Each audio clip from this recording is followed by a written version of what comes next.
With Team of the Season just around the corner, if you guys need FIFA 23 coins, make sure you check out MMOXP.com. Their link is down in the description. They're fast, cheap and reliable, and if you use my code Rema, you can get yourself a nice 5% discount. So what's up guys, my name's Ash and welcome back to a brand new video.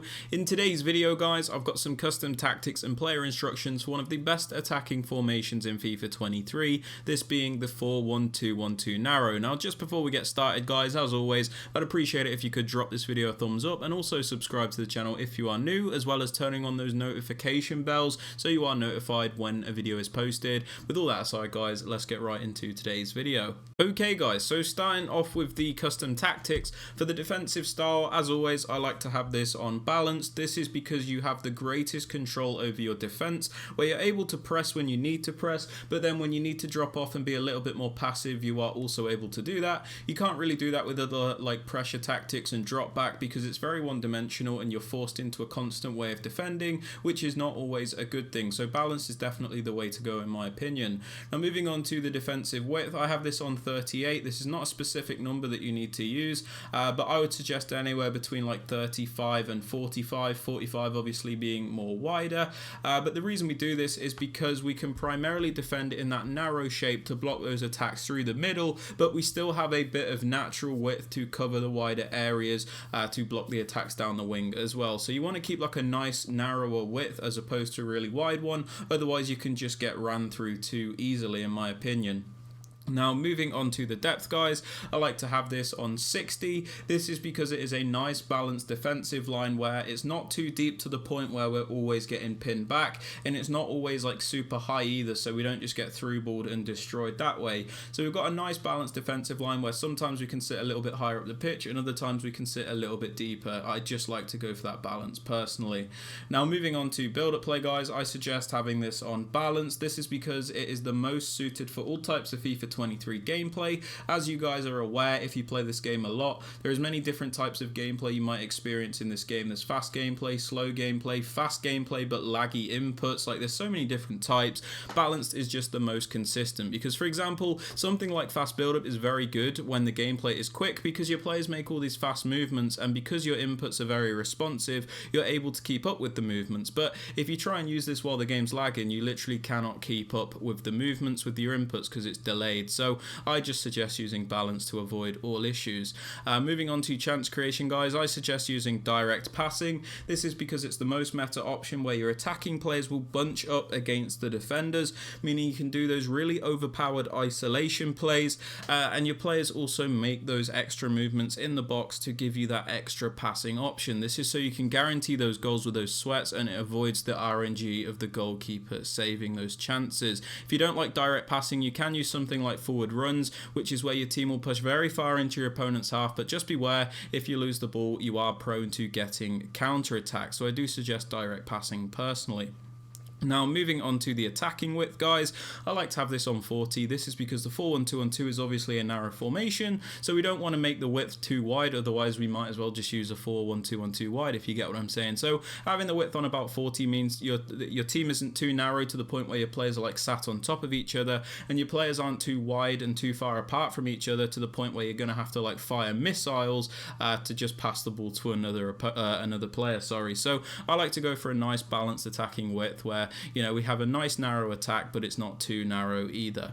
Now moving on to players in box, I have this on 5. This is bang in the middle. This is so we can get some players into the box to create those chances, but we don't overcommit the entire team to the point where if we lose the ball we won't get counter attacks. So if you commit too many men forward into the box, when you lose the ball you're in big trouble, and if you don't commit any into the box then you're going to struggle to create chances. So I just suggest going in the middle for this really. As for corners and free kicks, these are both on 1 because there is a corner kick routine that I use which requires these to be on 1. Link to that in the top right hand corner of the screen. Moving on to the players you want to use guys, in the 2 striker positions I suggest going for a balance between the 2. So I suggest going for like a creator on one side and then a finisher on the other side. This is so you've got like that creator finisher dynamic, because what I think personally is if you just use like 2 finisher strikers, so like if you're using like a Haaland and a Giroud, just 2 names that came into my head which fit the criteria. If you use like 2 players like that, you're very limited in your attack. You're limited to like those crosses, those through balls. You can't really do much. But if you have a creator in there there as well. You can use this player to actually create variations and variety in your attack, so you just get more out of your front line if you have a creator and a finisher. That's just my personal preference. You don't have to do that if you don't want to. Moving on to the cam, it's important that you use a nice technical player. This is somebody that is good on the ball. You're going to want somebody with good creative ability, so players that can pass and dribble. You're not going to want somebody that is super clunky and has no creative ability, otherwise you're going to struggle to create any chances, because this is the main playmaker, and if they're not good at playmaking, then yeah, you're kind of in trouble really, aren't you? Now, moving on to the left centre mid, I suggest using an actual attacker. Now, this is because this is going to defend in a 4-4-2, and we'll get to this in the player instructions. So you can use an actual attacker here, somebody like an Mbappe, and Neymar, and Aluaran, Eusebio, any of those types of players. Just use an out-and-out attacker if you want, because, yeah, this is not actually going to make this player play in the centre mid role. They're not actually going to have to play here, so you don't have to worry about them being a centre mid. But yeah, moving on to the middle centre mid, the CDM. You're going to want a more defensive-minded player. This is somebody that is going to stay back, break up the play, and really add that defensive security. So if you can get it, a medium-high work rate is super beneficial, as you get the maximum contributions in defense, and they're not too bothered about their attack. Now, moving on to the right centre mid, I suggest using a more box-to-box style player. This is somebody that is going to attack and defend for us. So you're going to want somebody with nice, well-rounded stats, and if you can get it, a high work rate, so you get the maximum contribution in attack and defense. Now, moving on to the left back and the right back, I like to go for a balance between the two, where my left back is my more attacking minded fullback. This is somebody with better attacking ability, and then in my right back position I've got somebody that is a little bit more defensively sound but maybe lacks that attacking ability. I just like to go for that balance. You guys don't have to do that if you don't want to, but it will help with the player instructions, which we will get onto. As for the centre backs and the keeper, these just need to be as good as you can get them. There's not really too much to say about them.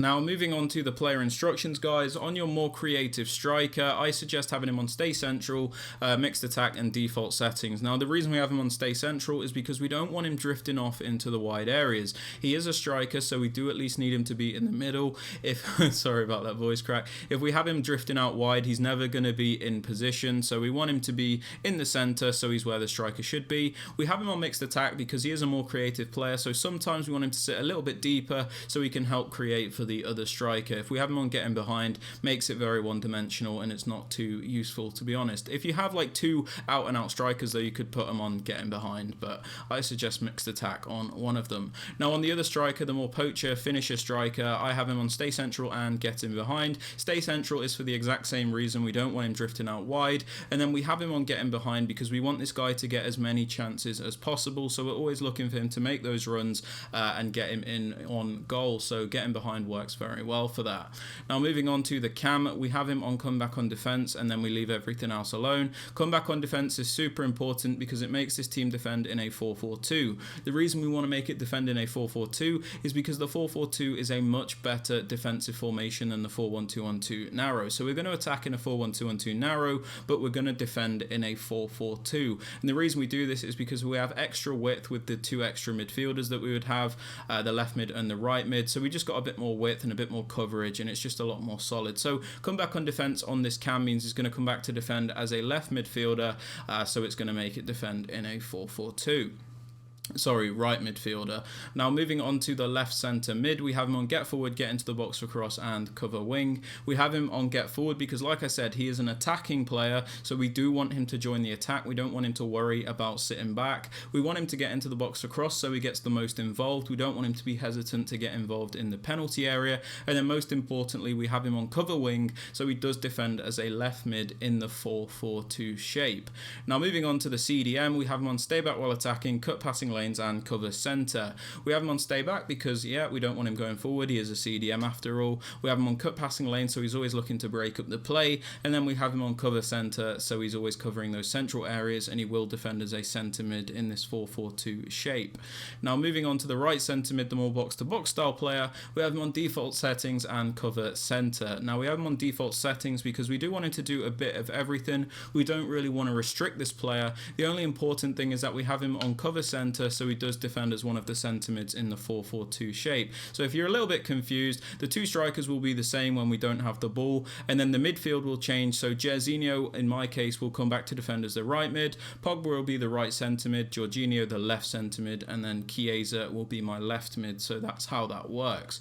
Moving on to the fullbacks, we have him on the left back on balance, attack and overlap. This is my more attacking fullback. We do this to add extra width because this formation's narrow, and sometimes we need that wider option to really help us going forward. Otherwise it can be a little bit predictable and a bit difficult to create attacks against a good player. So overlap run type means this player is going to make those overlapping runs to give us extra width. So most attacking fullback on your team, put in balance, attack and overlap. Now for my more defensive minded fullback, we have him on stay back while attacking and overlap. This is so we always at least have 3 defenders back, but if we do trigger a run forward with him with L1, he will make the overlapping runs to add extra width to the team. As for the centre backs and the goalkeeper, I just leave them on default settings and I do not touch them. But yeah guys, they're my custom tactics and player instructions for the 4-1-2-1-2. If you guys have enjoyed or found this useful, please be sure to drop a like, subscribe to the channel if you are new, and don't forget to turn on those notifications so you are notified when a video is posted. And with all that aside guys, I hope you have a fantastic rest of your day, and I'll catch you all in the next one.